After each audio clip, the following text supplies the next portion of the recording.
अस्सलाम वालेकुम। आज मैं बना रही हूँ इमली की खट्टी मीठी चटनी। तो इस चटनी को किस तरीके से तैयार किया जाता है मैं आपको इस वीडियो में बताऊंगी। तो ये वीडियो आप एंड तक देखिए और अपने घरों में रमज़ान से पहले ये चटनी तैयार करके रखें।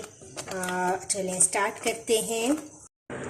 सब्सक्राइब कीजिए ज्वेलिया किचन को और बेल आइकन को प्रेस कीजिए ताकि मेरी आने वाली हर नई वीडियो सबसे पहले आप तक पहुंचे। इमली की खट्टी मीठी चटनी बनाने के लिए मैंने 1 पाव इमली ली है और उसकी मैंने गुठलियां अलग कर ली हैं और गूदा अलग कर लिया है।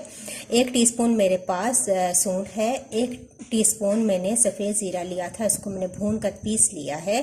1 टीस्पून मैंने नमक लिया है, नमक आप कम या ज़्यादा कर सकते हैं। 2 चुटकी मैंने काला नमक लिया है। 1 मैंने गुड़ का पीस लिया है और 1 टीस्पून मैंने लाल मिर्च का पाउडर लिया है। तो चलिए स्टार्ट करते हैं। एक पैन लें, उसके अंदर आप इमली का तमाम गूदा डाल दें।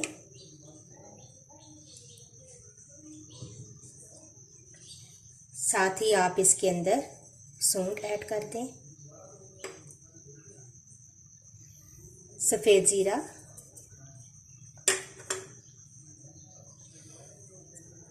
नमक में डालूंगी, सफ़ेद नमक और काला नमक मैं आखिर में ऐड करूंगी।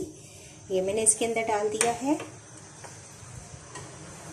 गुड़ का पीस भी डाल देंगे और लाल मिर्च का पाउडर भी डाल देंगे। अब इसको मैं पका लूंगी।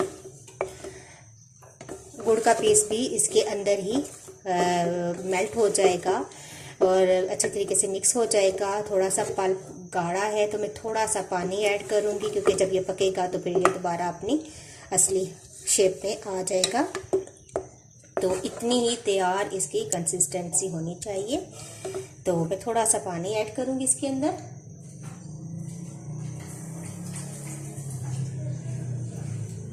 तो ये देखें, ये मैंने उसी प्याले में पानी लिया है और मैंने ये ऐड कर दिया है। लकड़ी के चम्मच से आप इसको पकाएं थोड़ी सी देर के लिए। तो देखिए चटनी तैयार हो चुकी है। गुड़ का पीस अंदर मेल्ट हो चुका है अच्छे तरीके से। ये इतनी इसकी कंसिस्टेंसी होनी चाहिए और बहुत मज़े की चटनी तैयार हो गई है। एंड पे मैंने जो काला नमक रखा था वो मैं इसके अंदर डाल दूंगी और इसके बाद आप इसको ठंडा करें और किसी भी कंटेनर में, किसी जार में आप इसको डाल के रख दें। तो रमज़ान के लिए बहुत ही ज़बरदस्त चटनी है। दही बल्लों के साथ, चना चाट के साथ आप ये चटनी इस्तेमाल करें तो आपको बहुत ही मज़े की लगेगी। तो मेरे पास ये जार है, इसके अंदर में तमाम इमली की चटनी जो है ये डाल दूँगी।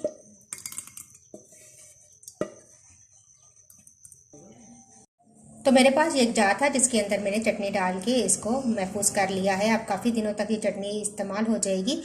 तो इसी तरीके से आप चटनी बनाएं, इस्तेमाल करें दही भल्लों के साथ, चना चाट के साथ, पकौड़ों के साथ और अपनी डिशेस का मज़ा दोबारा करें। नेक्स्ट वीडियो के साथ दोबारा हाजिर होंगी। अल्लाह हाफिज़।